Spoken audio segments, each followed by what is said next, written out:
बिस्मिल्लाहिर्रहमानिर्रहीम। आज हम चैप्टर नंबर 12 हाइड्रोकार्बन का टॉपिक है प्रिपरेशन ऑफ अल्कीन, वो पढ़ेंगे। प्रिपरेशन ऑफ अल्कीन में दो मेथड से होता है। एक होता है डिहाइड्रेशन ऑफ अल्कोहल और एक होता है dehydrohalogenation of alkyl halide. Dehydration मैंने आपको बताया था कि किसी भी कंपाउंड में से वाटर का मॉलिक्यूल निकाल देंगे तो उस वक्त हम उसकी डिहाइड्रेशन करवा देंगे। तो हमें यहाँ पर क्या करवानी है? डिहाइड्रेशन, अल्कोहल की डिहाइड्रेशन करवानी है। इस प्रोसेस में हम क्या करते हैं, एथेनॉल और सल्फ्यूरिक एसिड के मिक्सचर को हीट करवाते हैं। टेम्परेचर हम रखते हैं 180 डिग्री सेल्सियस, जिसकी बिना पर पहले स्टेप में हमें प्रोवाइड होता है, जिसके नतीजे में पहले स्टेप में हमें मिलता है एथाइल हाइड्रोजन सल्फेट। उसको दोबारा हम हीट करवा के डिकम्पोज करवाएंगे तो हमारे पास इथीन आ जाएगी। रिएक्शन हम देख लेते हैं। हमने कहा कि हमारे पास क्या होना चाहिए? एथेनॉल। एथेनॉल हमारे पास होता है कार्बन के दरम्यान सिंगल बॉन्ड। ये एथेनॉल का स्ट्रक्चर है। ये एथेनॉल का स्ट्रक्चर है। इसमें हमने क्या कहा? इसका एथेनॉल और सल्फ्यूरिक एसिड का मिक्सचर प्लस H2SO4 के मिक्सचर। जब हम इसको हीट करवाएंगे, टेम्परेचर हमने कितना रखा? 180 डिग्री सेल्सियस। जब हम इसको 180 डिग्री सेल्सियस पर हीट करवाएंगे तो हमारे पास एक क्या आएगा? फर्स्ट टाइम में हमारे पास आएगा इथाइल हाइड्रोजन सल्फेट।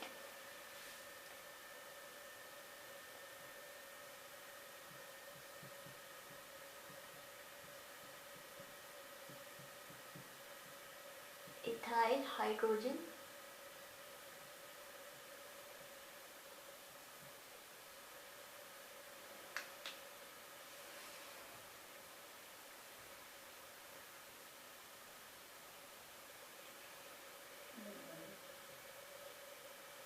इसके साथ जो है हमारे पास बनेगा वाटर H2O।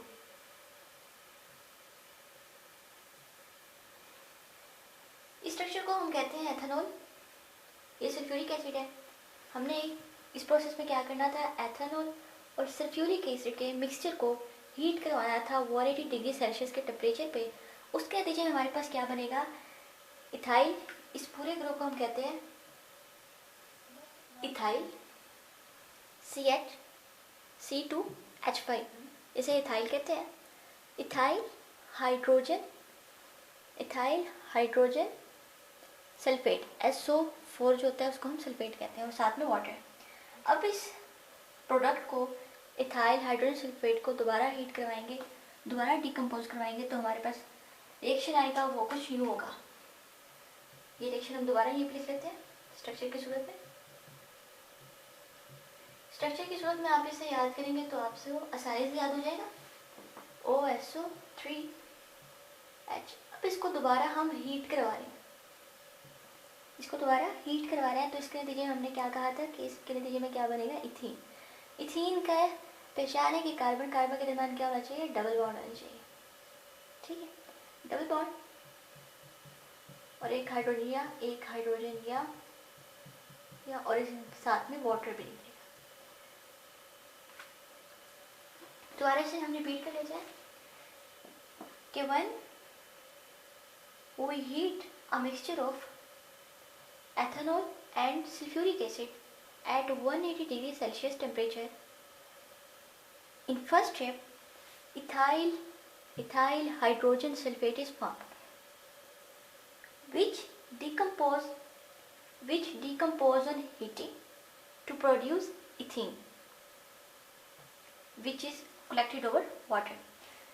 ये हमारे पास पहला टॉपिक था डिहाइड्रेशन ऑफ अल्कोहल। सेकंड हमारे पास है डिहाइड्रोहेलोजिनेशन ऑफ एल्काइल हैलाइड। वो क्या होता है अभी हमने ये भी पढ़ना है।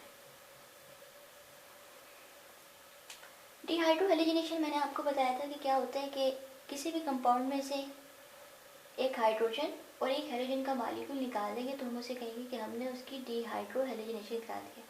तो हमें यहाँ पर अल्काइल हैलाइड की डिहाइड्रोहेलोजिनेशन करा दी है।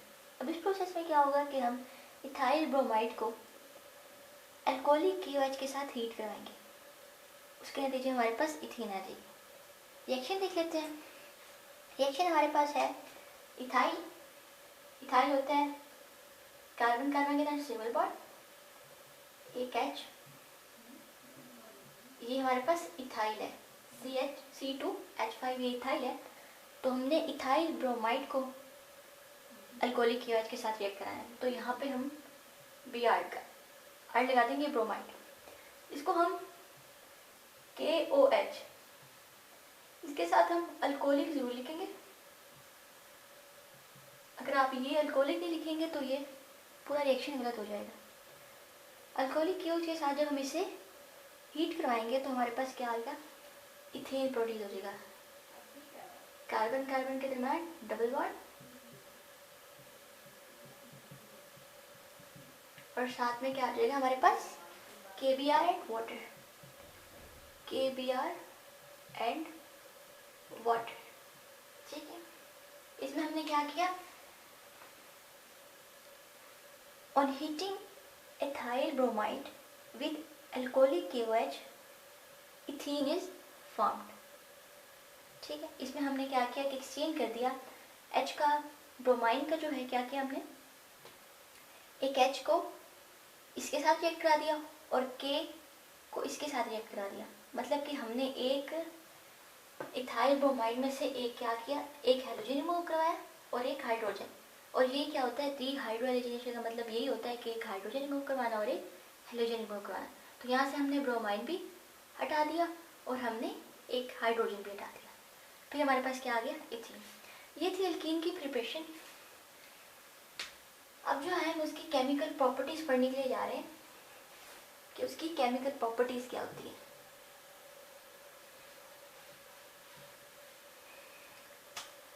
Chemical properties, sorry chemical reactions. Chemical reaction 4 होंगे, इसमें हम 4 केमिकल रिएक्शन पढ़ेंगे। एक होगा हेलोजनेशन ऑफ एल्कीन, एक होगा हाइड्रोजनेशन ऑफ एल्कीन, एक होगा हाइड्रोहेलोजनेशन ऑफ एल्कीन और फोर्थ जो है वो बड़ा कंपल्सरी है, oxidation of alkene with KMnO4। First हम डिस्कस करेंगे हाइड्रोजनेशन ऑफ एल्कीन। हमने एल्कीन की हाइड्रोजनेशन करानी है। हाइड्रोजनेशन का मतलब होता है addition of water, addition of hydrogen molecule. ठीक है, अब ये किस तरीके करेंगे, इसमें हम जब हाइड्रोजन के मॉलिक्यूल की एडिशन कर रहे होंगे तो हमने किसी कैटेलिस्ट की प्रेजेंस पे करना होगा, ताकि हम अनसैचुरेटेड हाइड्रोकार्बन से सैचुरेटेड हाइड्रोकार्बन बना सकें। मिसाल के तौर पर रिएक्शन है हमारे पास, कार्बन कार्बन के दरम्यान डबल बॉन्ड, क्योंकि हम क्या ले रहे हैं, इथीन ले रहे हैं, मतलब एक अल्कीन ले रहे हैं, तो अल्कीन की पहचान होती है कार्बन कार्बन के दरम्यान डबल बॉन्ड होना चाहिए। एक हाइड्रोजन यहाँ लगाया, एक हाइड्रोजन यहाँ लगाया, एक हाइड्रोजन यहाँ,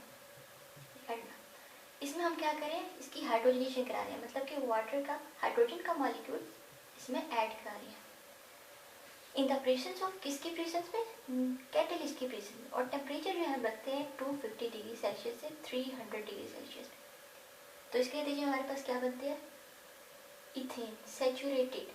सैचुरेटेड कंपाउंड की पहचान क्या होती है कि उसमें कार्बन कार्बन के दरम्यान सिंगल बॉन्ड पाया जाता है, तो ये हमारे पास क्या बन जाएगा, इथेन। कार्बन की वैलेंसी यहाँ भी पूरी कर देते हैं, ये 4 वैलेंसी पूरी रहती है कार्बन की। अब इसी को जो है इंडस्ट्रियल स्केल पे इस रिएक्शन को वेजिटेबल ऑयल को वनस्पति घी में तब्दील करने के लिए इस्तेमाल किया जाता है इंडस्ट्रियल स्केल पे। वो किस तरह के ऑयल में, हम ऑयल की हम हाइड्रोजनेशन करा देंगे तो वो वनस्पति घी में तब्दील हो जाएगा। अब सेकंड हमारे पास है हेलोजिनेशन ऑफ एल्कीन। एल्कीन की हेलोजिनेशन क्या हो, हेलोजनेशन का मतलब होता है किसी भी कंपाउंड में से क्या कर देना, एक हेलोजन का मॉलिक्यूल निकाल देना। मिसाल हम रिएक्शन देख लेते हैं। रिएक्शन हमारे पास है, इथीन हम ले लेते हैं, इसमें भी कार्बन कार्बन के दरम्यान डबल बॉन्ड और यहाँ पर H, यहाँ पर भी H। ठीक है, इसमें हमने क्या एडिशन करा है, हेलोजनेशन करा रहे हैं, तो हम क्या करेंगे, हेलोजन के मॉलिक्यूल को ऐड कराएंगे। Br ले लें या Cl2 ले लें, Br2 ले लो, मैं यहाँ पे Br2 ले लूँ। जब इसकी हेलोजनेशन कराएंगे तो इसके नतीजे में क्या बनेगा, हमारे पास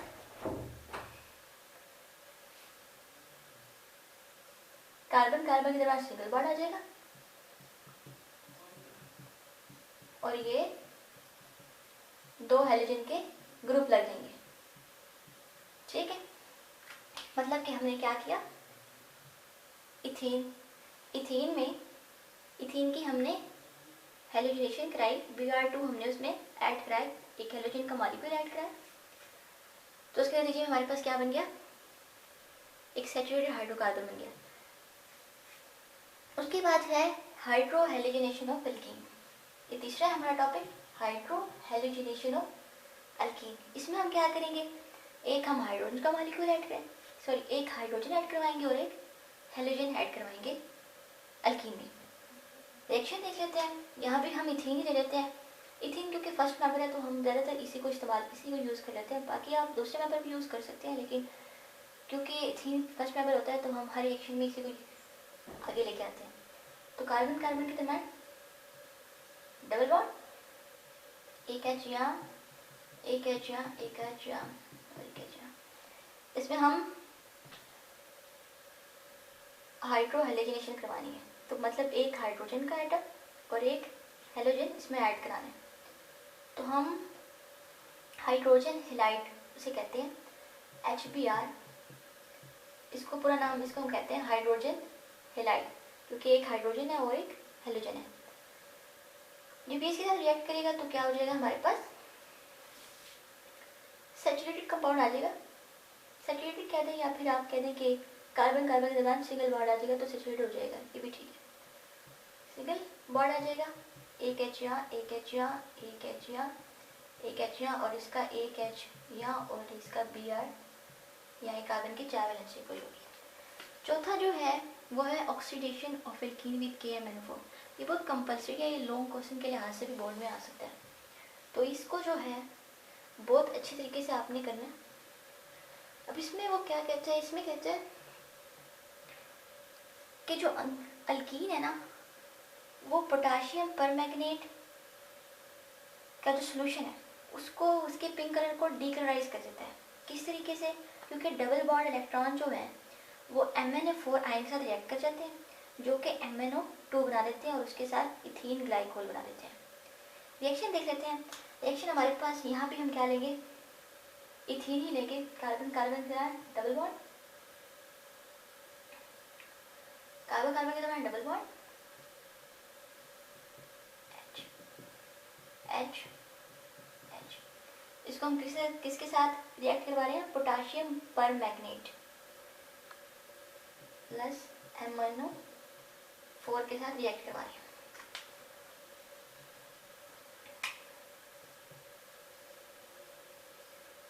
तो इसके और साथ में हम वाटर के साथ भी, मतलब ये चीज़ वाटर के लिक्विड के तौर पे, ठीक है।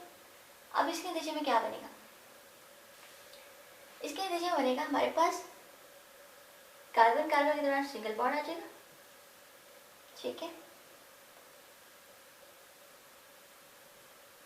एक एच यहाँ पे, एक एच यहाँ पे, एक एच यहाँ पे, एक एच यहाँ पे और यहाँ पे जो है हमारे पास हाइड्रोक्सी ग्रुप लग जाएगा, ठीक है। यहाँ पे हाइड्रोक्सी ग्रुप लग जाएगा और ये क्या बन जाएगा, MnO4। हमने पढ़ा है कि डबल बॉन्ड इलेक्ट्रॉन जो है वो MnO4 आयन के साथ रिएक्ट कर जाएंगे, तो हमें क्या देंगे, MnO2 और साथ में KOH। अब जो है इस इक्वेशन को बैलेंस करने का एक आसान तरीका भी है। अगर आप याद कर सकते हैं तो ऐसे कर लें, या फिर आपको रिएक्शन के तौर पे याद करना पड़ेगा। आसान तरीका ये है कि आप 2 नंबर याद रख लें, एक 322 और एक 324, एक 324 पहले, फिर 322, 322 और 324 और 322, मतलब 3 इधर लगा दें, 3 इधर, 2 इधर और 4 इधर, ये 324। और इस तरह इस आगे रिएक्शन में क्या कर दें, 3 इधर लगाए, 2 इधर लगा दें, 2 इधर लगा दें, तो 324 322। इस तरीके से आप इस रिएक्शन को याद करेंगे तो आपको आसानी हो जाएगी। आज का टॉपिक हमारा इतना ही था। इंशाल्लाह अगली वीडियो में जो है हम अल्काइन की प्रिपरेशन पढ़ेंगे, उसमें भी हम उसकी प्रिपरेशन पढ़ेंगे और साथ में केमिकल रिएक्शन पढ़ेंगे। अगर इस वीडियो में आपको कुछ समझ ना आया तो आप कमेंट्स में सवाल करके पूछ सकते हैं और मेरे चैनल को सब्सक्राइब करें। अल्लाह हाफिज़।